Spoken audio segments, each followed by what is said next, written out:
Hi everyone, I'm Jen Pooler reporting to you live here. I have really nice scenery in the background today.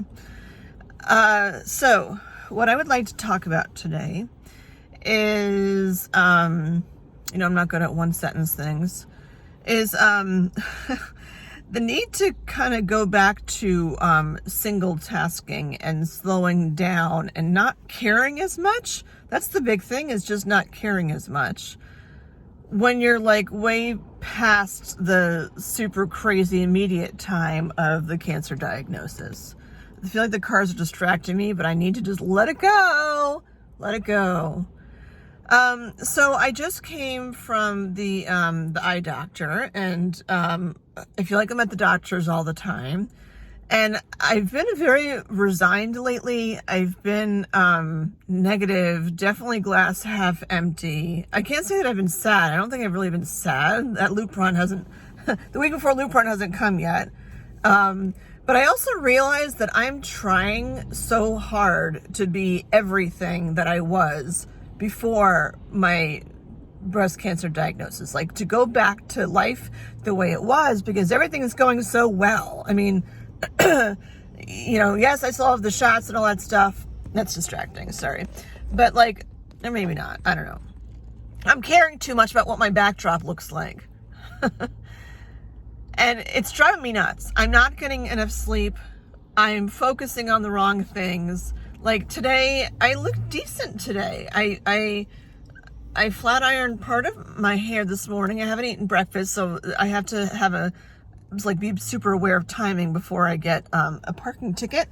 The place where I am, there's like free 12-minute parking. Last time I got my first ever parking ticket at the age of like 40 something in this town on this street, because it was like 12 minutes and 30 seconds that the meter maid came. I don't know if that's the right word to use, but she was female.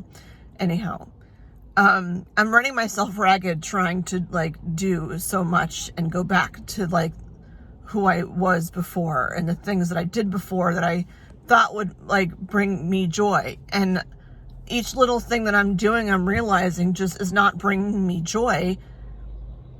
And that's frustrating.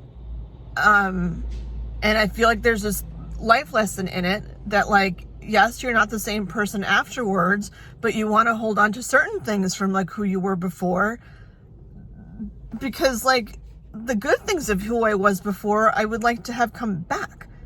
I spent a long time before all this stuff happened. I'm getting a phone call from the eye doctor.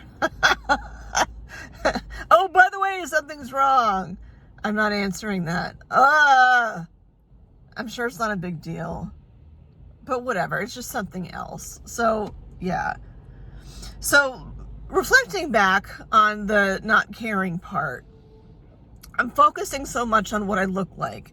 I put this dress on. It's like, what do my boobs look like in my dress? Is it going to look normal? My whole body seems like off-centered. My necklaces don't fall the same way because my boobs are like not my boobs. And like my shoes, I have to think about, are my ankles going to swell so much in the next 15 minutes that I can't wear them? So I have to bring flip-flops with me just in case. And my apartment flooded, so I don't have the cutesy sandals that I had because they all fell apart. And then I focus on the things that I can control, which is like my hair and my makeup and putting lipstick on and wearing earrings and getting my helix pierced and all these things. And then when people see me out and about, that's what they see. They see like the times where I'm mostly vlogging and it's and I'm like crying or whatever. I obviously like pull myself together before I go into public like that, even though I know this is public. But when I'm like going to work and just doing my everyday stuff, I generally look pretty put together when I do that. And that's what people see on the outside. And then people approach me and they just assume like everything is fine because this is what I look like, because I'm wearing a nice dress, because I have like wedge heels on, not knowing that I'm wearing the wedge heels because I don't want my Achilles flaring up today. And they see that and they picture, okay, that's old Jen. So I'm just going to assume that like Jen is back to old Jen of like doing 8 million things to help 8 million people. And in the process, I'm exhausted. I'm not getting enough sleep. I gotta swipe that over. I'm not getting enough sleep, which I know is my own fault. And I'm just not leading the lifestyle that I want to. And overall, I'm not happy. It's not about like partners or, someone about friends, I guess. I feel like that could be a whole other vlog, but that's weird to get into in case my friends are watching. Because all those dynamics change. But when I was driving home from the eye doctor, I thought back to like when you get diagnosed, and not just cancer, like when there's some like major thing that's going on in general, it's like you're so single tasking on that one thing and like what you can do because it's changing your world. And you get absent-minded and stuff and forget stuff because your brain is all focused on that. And especially when it comes to cancer, you know, it could be a life or death thing that you're talking about. So obviously all of your energy goes there. And like things start to not matter. Like what my hair looks like, it doesn't matter. Like I'm focused on getting this shit out of my body so it doesn't kill me. Text coming in, moving away. You know, volunteering to help with stuff. That went to the back burner. Everyone assumed it would. And now that I'm feeling better, people know me for doing all these volunteer things in the past. And I just don't have the energy to do it. And I'm like, does that make me less? Because I don't have the energy to give back the way that I used to. And I keep coming back to that grace thing, you know, having grace with myself through this process. And I guess that's what led to this vlog today, where I'm trying I have to shift my way of thinking because it's not working for me.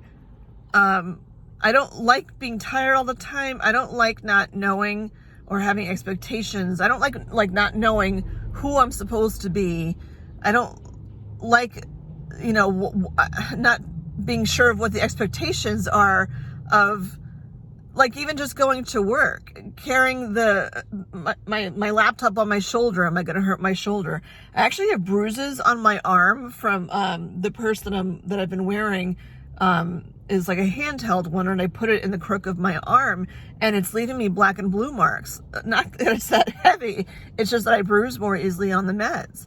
And it's just, yeah, I could go out and buy a purse, but I'm not doing that because I'm doing 18 other things instead, and I have to stop.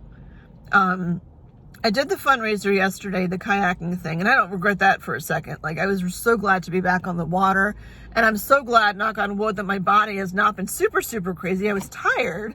I had some pain in my right boob, but not like overwhelming or anything. But I have to stop trying so hard.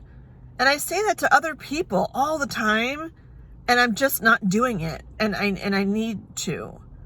And I guess this is part of, like, you know, the process and the cycle of this whole shit thing, that it's a weird time right now because I'm approaching the 2-year mark. And of course, anniversaries always bring up stuff. And I just think back then that, like, all those other things, like, just didn't matter. Like, if my apartment was messy, it didn't matter. If I, you know, didn't do A, B, or C, like, it didn't matter. Because people didn't expect stuff of me. And now I feel like the expectations I know I'm putting on myself. As a mom, that's hard, too, because I want to be like Supermom. You know, I was Supermom before, and want to do everything and set the best example by doing like A through F. And I'm realizing now that, like, you know, my kids are both adults now, that they've grown up to be fantastic people that are independent and loving and, you know, have jobs, doing all the things that, like, adults should be doing, and are happy. And I'm happy that they're happy and successful and have things put together. And then it's like, when they come see me, I want to, like, this sounds so 1940s, but I want to be that, like, mom who's in the kitchen with the apron on making my kids cookies from when they come in with their friends, and they can sit and talk around the island. And although I don't know if they had islands back in the 40s, but like I put this picture of what I want things to look like. Oh, and my perfectly clean house, and my perfectly clean bathrooms, and all the laundry's done. You know, there's no dust things anywhere, and my hair looks awesome. You know, that's a lot to put on yourself. And I want those things for my kids, but at this point, I've been a mom to them for so long that I think they know my super momness already, that I don't have to be beating myself up. And if anything, and this is especially to all you parents out there, especially single parents out there, you running around to try to be everything for your kids, actually, I think teaches the wrong lesson. The lesson of like giving yourself a break and letting yourself rest and not feeling guilt that you're sitting there watching like Maisel on TV, like on the couch, curled up with a blanket, like that's okay. Is that okay for like 2 weeks straight? Maybe not. But showing yourself grace and knowing when to take a break and when to be kind to yourself and not feeling guilt about it. I'm not there. Like I was there. And now that things are like getting better, I'm back to not being there. And I don't like that. I have to finish up because I know my free parking is ending in about a minute. I don't want to get a ticket. I'm looking around and I don't see any police. But still, I don't want to get a ticket. So yeah, really short vlog today, but, that's what I want to make sure I express to all of you. And the more I tell you, the more it helps me too, to remind myself to stop with the 8 billion multitasking things. Like, yeah, you go through this crazy breast cancer journey, things start to settle down. That doesn't mean that you have to go back to running around like a chicken with their head cut off. It doesn't work. Makes you tired, makes you anxious. Like my stomach has been weird for like weeks because I don't feel anxious. I don't even know what the right word is. I'm exhausted. I'm exhausted and I have to stop trying so hard because it's exhausting me. So that's my lesson for today. You know, take care of you. Think back to when like the only thing that you really had to focus on was taking care of you. Just because life goes back to normal again doesn't mean that you have to give up taking care of you and being okay with slowing down and being okay with like, if you're like right now, my one nail polish on my one toe is about to fall off. And I'm like, how much do I care? You know, and my trunk, you can see is like a half a dorm that I have to put away. Is it going to happen today? No, because I'm wearing wedge heels and that's not happening today. But it will happen and it's okay. Like you have to give yourself grace that it's okay and that you're enough. Because you are enough. All right, go out there and be enough today. Bye.